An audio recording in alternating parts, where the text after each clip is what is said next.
নেজানি অকণমান ইংলিছ আৰু হিন্দী ভালকৈ অকণমান জানিলে তেওঁ ভাবিব নোৱাৰে যে হি ইজ এ লিডাৰ। নোৱাৰে ডেফিনেটলি, আপোনালোকে নিজে চাওকচোন। আজি দুদিন আগত ভালকৈ আপোনালোকে ভিডিঅ' ৰেকৰ্ডিংটো চাওক। এই মাটিৰ কথা কৈ থাকোঁতে তেওঁ কি ভাষা প্ৰয়োগ কৰিছে অকণ আপোনালোকে চাওকচোন।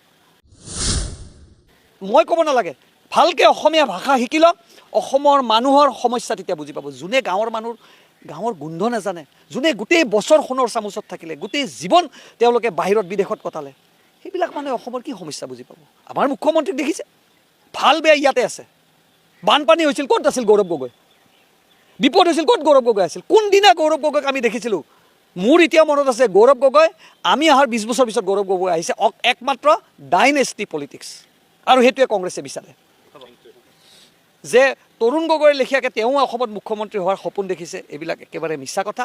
কথা ক'ব জানিলেই, ভালকৈ ইংৰাজী ক'ব জানিলে লিডাৰ হ'ব নোৱাৰে। অসমীয়াৰ সংজ্ঞা এতিয়াও তেওঁ বহুত কথা নাজানে। মতা মাছ মাইকী মাছৰ কথা আপোনালোকে দেখিছে।